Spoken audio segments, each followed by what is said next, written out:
ဗျာတဲ့ဒုက္ခတွေကဘာကြောင့်ဖြစ်တယ်လဲဒုက္ခတွေကဘာကြောင့်ချုပ်တယ်လဲအရန်အရေးပါတဲ့မေးခွန်းနော်ဒုက္ခဘာကြောင့်ဖြစ်တယ်လဲဒုက္ခဘာကြောင့်ချုပ်တယ်လဲ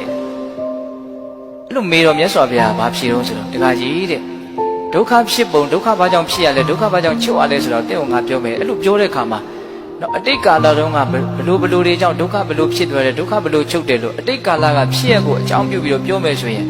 အဲ့ဒါငကိုယ်တုန်းကဖြစ်ခဲ့တဲ့ကိစ္စပါလို့တခါကြီးကယုံကြည်မှယုံမေးတယ်ဒါကြောင့်အတိတ်ကာလတုန်းကအဖြစ်အပျက်ကိုအခြေခံပြီးတော့ဒုက္ခဘာကြောင့်ဖြစ်တယ်ဒုက္ခဘာကြောင့်ချုပ်တယ်လို့ငါမပြောဘူးတဲ့အနာဂတ်ကာလမှာ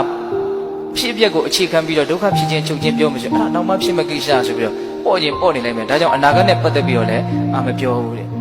အခုလောလောဆယ်ဟုတ်လား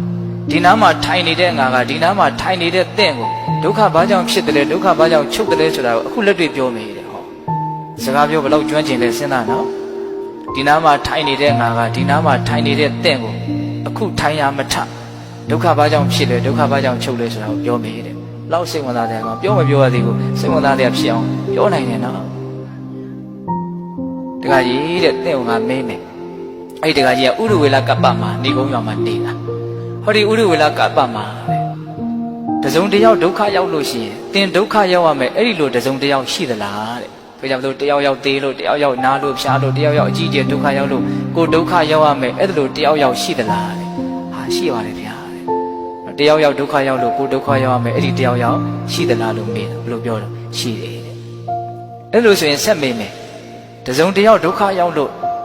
သင်ဒုက္ခမရောက်ရမယ်အဲ့ဒီလိုတစုံတယောက်ကိုရှိသလားတဲ့အဲ့ဒါလည်းရှိတာပဲတဲ့နားလည်လားမသိဘူးနည်းနည်းပြန်ပြောမယ်နော်တယောက်ယောက်ဒုက္ခရောက်လို့ကိုဒုက္ခရောက်သွားတယ်အဲ့ဒီလိုမျိုးတယောက်ယောက်ရှိသလားရှိတာပေါ့တယောက်ယောက်ဒုက္ခရောက်သွားလို့ကိုဒုက္ခမရောက်ဘူးဆိုတဲ့အဲ့လိုတယောက်ယောက်မျိုးကိုရှိတာပဲလေတချို့ဘယ်သူဘလို့ပဲဒုက္ခရောက်နေမောင်းနေလေလှမ်းနေလေကိုယ်နဲ့ဘာမှမဆိုင်တာလေဘာမှကိုယ်မှဒုက္ခမရောက်အဲ့လိုလူကမရှိဘူးလားရှိအဲ့တော့မြတ်စွာဘုရားဘာပြောလဲဆိုတခါအဲ့လိုဆိုစဉ်းစားရတယ်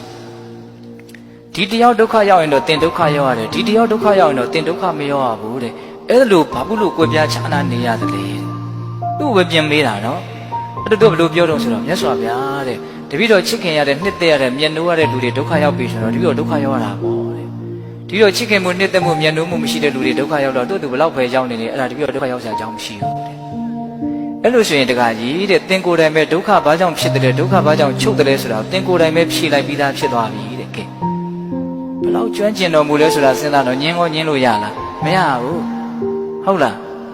အဲ့ဒီမှာမြတ်စွာဘုရားဘာထက်ပြီးတော့ပြောလိုက်တော့ဆိုတော့တခါကြီးတဲ့အတိတ်ကာလတုန်းကဒုက္ခရောက်တယ်ဆိုတာလည်းပဲအဲ့ဒီချစ်ခင်မှုနှစ်သက်မှုမျက်နှာမှုကြောင့်ပဲဒုက္ခရောက်ရတာအခုဒုက္ခရောက်နေကြတယ်ဆိုတာလည်းအဲ့ဒီချစ်ခင်မှုနှစ်သက်မှုမျက်နှာမှုကြောင့်ပဲဒုက္ခရောက်နေကြတာနောက်မှဒုက္ခရောက်ကြမဲ့လူတွေလည်းပဲအဲ့ဒီချစ်ခင်မှုနှစ်သက်မှုမျက်နှာမှုကြောင့်ပဲဒုက္ခရောက်ကြ